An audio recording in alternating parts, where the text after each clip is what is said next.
Hello everyone, स्वागत है आप सभी का हमारे YouTube channel exam 2.0 study channel पर। आज के इस वीडियो में हम लोग उत्तर प्रदेश बीएड प्रवेश परीक्षा 2024 के लिए प्रैक्टिस सेट नंबर 19 को कवर करने वाले हैं। तो चलिए बिना देर की इस वीडियो को शुरू करते हैं। और ये वीडियो आपको पसंद आता है तो इसको लाइक जरूर करते रहिएगा, और चैनल को अभी तक सब्सक्राइब नहीं किया है तो चैनल को सब्सक्राइब करके बेल आइकन बटन भी दबा दीजिएगा।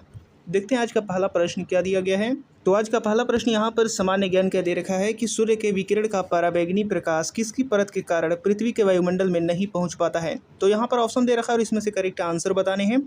तो जल्दी से इसका करेक्ट आंसर बताइए।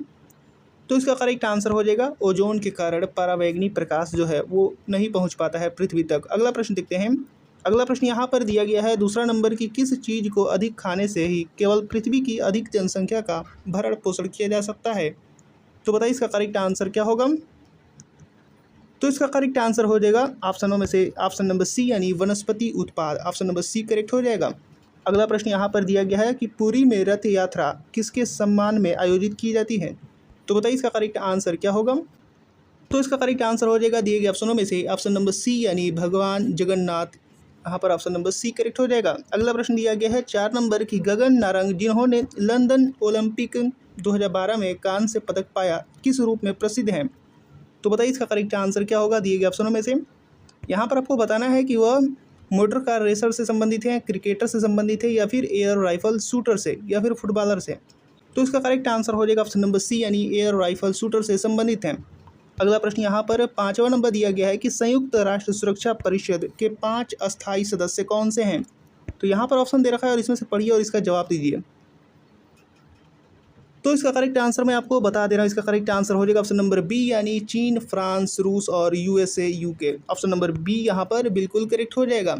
अगला प्रश्न देखते हैं यहाँ पर 6 नंबर की भारत के निम्नलिखित में से किस नगर में 2 रेलवे जोन का मुख्यालय है।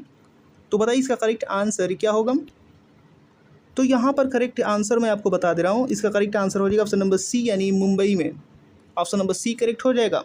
अगला प्रश्न यहाँ पर 7वां नंबर दिया गया है कि वर्ष 2011 को जनगणना के अनुसार भारत में जनसंख्या का घनत्व क्या है। तो बताइए इसका करेक्ट आंसर क्या होगा। और दोस्तों ये वीडियो आपको पसंद आ रहा है तो इसको लाइक जरूर करते रहिएगा, और शेयर करना तो बिल्कुल मत भूलिएगा। आपके एक लाइक करने से यूट्यूब हमारे वीडियो को ज़्यादा प्रमोट करता है, तो आप लोग लाइक करके ही जाइएगा। तो इसका करेक्ट आंसर बताइए कि 2011 के जनगणना के अनुसार भारत में जनसंख्या का घनत्व क्या है।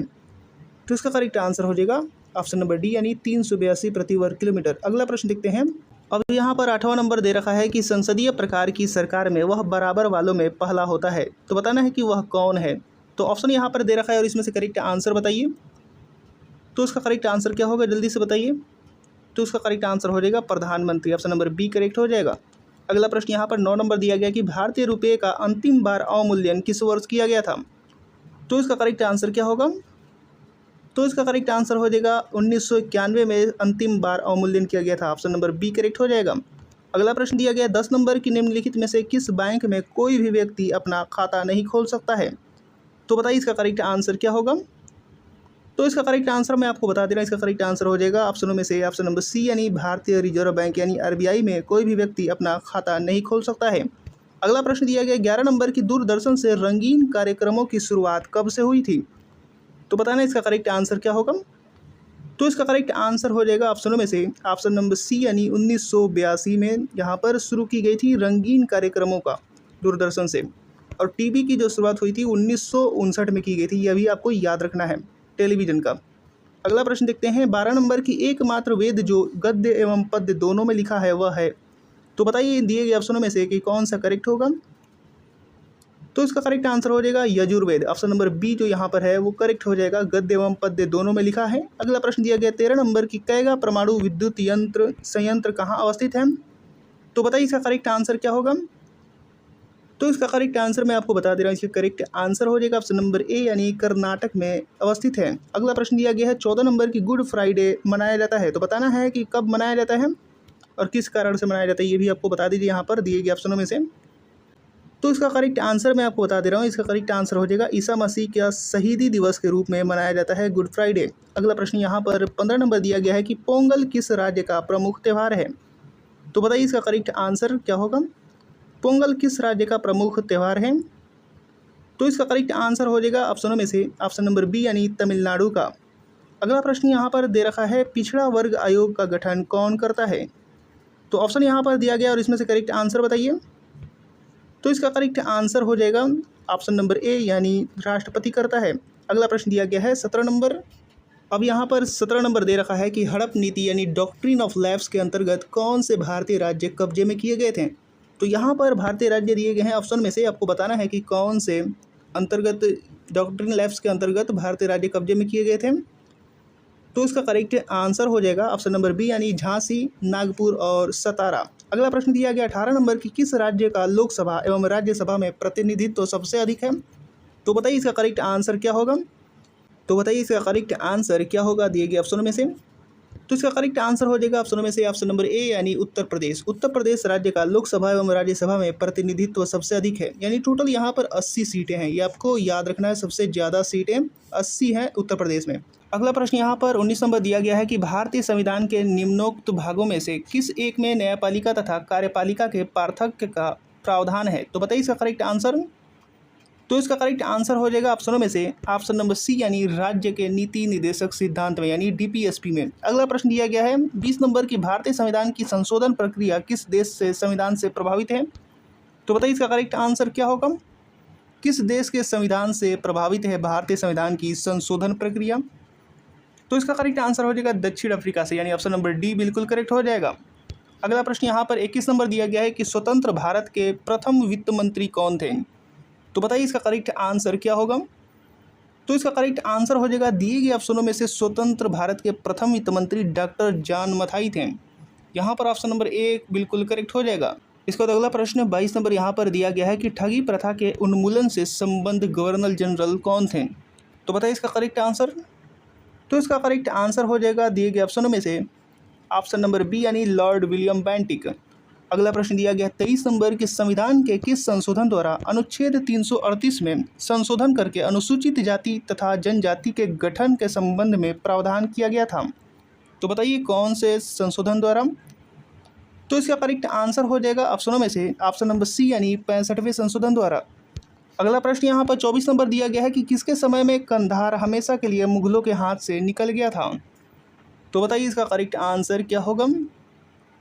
तो इसका करेक्ट आंसर हो जाएगा जहांगीर के समय में, ऑप्शन नंबर यहाँ पर ए करेक्ट हो जाएगा। अगला प्रश्न दिया गया है 25 नंबर की निम्न में से किस शासक का काल संगमरमर का काल कहलाता है। तो बताइए इसका करेक्ट आंसर क्या होगा। तो इसका करेक्ट आंसर हो जाएगा ऑप्शन नंबर बी, यानी शाहजहां का जो काल था वो संगमरमर का काल कहलाता है। अगला प्रश्न दिया गया है 26 नंबर, स्वतंत्र भारत की प्रथम मंत्री परिषद में शामिल एकमात्र महिला मंत्री कौन थी। तो बताइए इसका करेक्ट आंसर क्या होगा। स्वतंत्र भारत की प्रथम मंत्री परिषद में शामिल एकमात्र महिला मंत्री। तो इसका correct answer option number D, यानी राजकुमारी Amrit Kaur. Option number D बिल्कुल करेक्ट हो जाएगा। अगला प्रश्न यहाँ पर 27 नंबर दिया गया है कि महात्मा गांधी के प्रिय भजन वैष्णव जन तो तैने कहिए जो पीर पराई जाने रे के रचयिता कौन है। तो बताइए इसका करेक्ट आंसर क्या होगा। तो इसका करेक्ट आंसर हो जाएगा नरसिंह मेहता जी, यानी ऑप्शन नंबर यहाँ पर ए करेक्ट हो जाएगा। अगला प्रश्न दिया गया है guilty man of India's partition पुस्तक किसने लिखी है। तो बताइए इसका करेक्ट आंसर क्या होगा। Guilty man of India's partition पुस्तक किसने लिखी है। तो इसका करेक्ट आंसर हो जाएगा डॉक्टर राम मनोहर लोहिया ने। अगला प्रश्न दिया गया है कि दिल्ली का पुराना किला किसके द्वारा बनवाया गया था। तो बताइए इसका करेक्ट आंसर क्या होगा। ये बहुत बार क्वेश्चन पूछा जाता है आपके एग्जाम में। तो दिल्ली का पुराना किला किसके द्वारा बनवाया गया था। तो इसका करेक्ट आंसर शेर शाह सूरी, यानी ऑप्शन नंबर ए करेक्ट हो जाएगा। अगला प्रश्न देखते हैं 30 नंबर। अब अगला प्रश्न यहाँ पर 30 नंबर दिया गया कि निम्नलिखित में से किस मौर्य राजा ने दक्कन की विजय प्राप्त की थी। तो बताइए इसका करेक्ट आंसर क्या होगा। तो इसका करेक्ट आंसर हो जाएगा दक्कन की विजय जो प्राप्त की थी वो मौर्य राजा का नाम चंद्रगुप्त मौर्य था। अगला प्रश्न दिया गया 31 नंबर की प्रसिद्ध कवि अमीर खुसरो के दरबार में रहे। तो बताना है कि किसके दरबार में रहे हैं। तो यहाँ पर करेक्ट आंसर हो जाएगा अलाउद्दीन खिलजी के। अगला प्रश्न दिया गया 32 नंबर वन रोपण प्रक्रिया है। तो यहाँ पर ऑप्शन दे रखा है और इसमें से करेक्ट आंसर बताइए। बहुत ही आसान सा सवाल है, आप लोग इसका कमेंट बॉक्स में जवाब देंगे, तो इसका कमेंट बॉक्स में आप लोग जरूर जवाब दीजिएगा। अगला प्रश्न तब तक देखते हैं 33 नंबर की बाहरी वायुमंडल में ओजोन की परत हमारी मदद करती है। तो यहाँ पर ऑप्शन को पढ़िए और इसका उत्तर आप लोग कमेंट बॉक्स में बताइए, क्योंकि इससे पहले भी ये क्वेश्चंस आ चुका है, रिपीट किया जा चुका है इसी वीडियो में। तो आप लोग इसका उत्तर आप लोग कमेंट बॉक्स में बताएंगे। अगला प्रश्न तब तक देखते हैं 34 नंबर की मध्य रात्रि सूर्य का क्या अर्थ है। तो बताइए इसका करेक्ट आंसर क्या होगा। मध्य रात्रि सूर्य का क्या अर्थ है। तो इसका करेक्ट आंसर हो जाएगा सूर्य का ध्रुव वृत्त पर देर तक चमकना। ऑप्शन नंबर यहाँ पर डी बिल्कुल करेक्ट हो जाएगा। अगला प्रश्न दिया गया 35 नंबर की कंप्यूटर में वायरस होता है, तो बताना है यहाँ पर ऑप्शनों की सहायता से कि क्या होता है।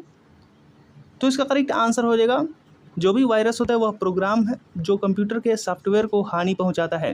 तो यहाँ पर ऑप्शन नंबर सी बिल्कुल करेक्ट हो जाएगा। अगला प्रश्न दिया गया है 36 नंबर, निम्न में से किसको आरबीसी का कब्रिस्तान कहा जाता है। बताइए आरबीसी का कब्रिस्तान किसको कहा जाता है। तो इसका करेक्ट आंसर हो जाएगा प्लीहा यानी स्प्लीन को कहा जाता है। ऑप्शन नंबर सी बिल्कुल करेक्ट हो जाएगा। आरबीसी का कब्रिस्तान स्प्लीन यानी प्लीहा को कहा जाता है। अगला प्रश्न यहाँ पर दिया गया कि तप्त जल के थैलों में जल का प्रयोग किया जाता है क्योंकि, बताना है ऑप्शनों की सहायता से क्योंकि।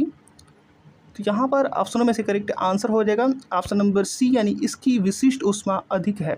अगला प्रश्न देखते हैं 38 नंबर। 38 नंबर यहाँ पर दिया गया कि पानी की बूंदों का तैलीय पृष्ठ पर न चिपकने का कारण क्या है। तो बताइए यहाँ पर करेक्ट आंसर क्या होगा।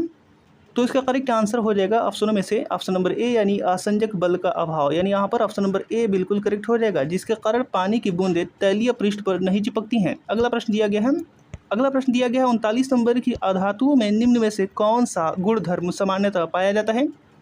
तो इसका करेक्ट आंसर हो जाएगा दिए गए ऑप्शनों में से ऑप्शन नंबर ए यानी भंगुरता। भंगुरता अधातुओं में पाया जाता है। अगला प्रश्न दिया गया है 40 नंबर की प्रति ग्राम ईंधन द्वारा मोचित ऊर्जा की दृष्टि से निम्न में से सर्वोत्तम ईंधन कौन सा है। तो इसका करेक्ट आंसर बताइए। तो इसका करेक्ट आंसर हो जाएगा ऑप्शन नंबर ए यानी हाइड्रोजन। अगला प्रश्न देखते हैं। अगला प्रश्न दिया गया विटामिन B2 का अन्य नाम क्या है। बहुत ही आसान सा सवाल है और इसका भी आप लोग कमेंट बॉक्स में जवाब दीजिएगा। इसमें दिया गया है थायमिन, हीमोग्लोबिन, राइबोफ्लोविन और डेक्सट्रोस। तो बताना है कि B2 का अन्य नाम क्या है। तो कमेंट बॉक्स में जल्दी से जवाब दीजिए। अगला प्रश्न तब तक देखते हैं। अगला प्रश्न यहाँ पर दिया गया कि कॉकरोच जल में जीवित नहीं रह सकता है क्योंकि उसका श्वसन अंग है। उसका श्वसन अंग बताना है। तो इसका करेक्ट आंसर हो जाएगा ऑप्शन नंबर बी यानी ट्रेकिया यानी वातक, यहाँ पर करेक्ट आंसर हो जाएगा ऑप्शन नंबर बी। अगला प्रश्न देखते हैं 43 नंबर। अब यहाँ पर 43 नंबर दिया गया कि पुरुष में मरकरी के विषाक्तन से कौन सा रोग होता है। तो बताइए ऑप्शनों में से कि कौन सा करेक्ट होगा। तो इसका करेक्ट आंसर हो जाएगा दिए गए ऑप्शनों में से ऑप्शन नंबर सी यानी मीनी माता। ऑप्शन नंबर सी यहाँ पर करेक्ट हो जाएगा। अगला प्रश्न दिया गया है 44 नंबर की गुणसूत्रों में होते हैं। तो बताना है कि क्या क्या होते हैं। ऑप्शनों की सहायता से बताइए इसका करेक्ट आंसर क्या होगा। तो इसका करेक्ट आंसर हो जाएगा डीएनए और प्रोटीन गुणसूत्रों में पाए जाते हैं। अगला प्रश्न दिया गया है 45 नंबर की मूत्र का पीला रंग किसकी मौजूदगी के कारण होता है। तो बताइए ऑप्शनों की सहायता से कि कौन सा करेक्ट होगा। तो इसका करेक्ट आंसर हो जाएगा ऑप्शन नंबर डी यानी यूरोक्रोम। यूरोक्रोम के कारण पीला रंग होता है। अगला प्रश्न दिया गया है 46 नंबर की अक्टूबर और नवंबर के महीनों में भारी वर्षा होती है। तो बताना है कि किस क्षेत्र में यहाँ पर भारी वर्षा होती है दिए गए ऑप्शनों में से। तो इसका करेक्ट आंसर हो जाएगा ऑप्शनों में से ऑप्शन नंबर सी यानी कोरोमंडल तट पर। अगला प्रश्न देखते हैं 47 नंबर की जैद मौसम में उगाई जाने वाली फसल कौन सी है। तो बताइए दिए गए ऑप्शनों में से कि कौन सा करेक्ट होगा।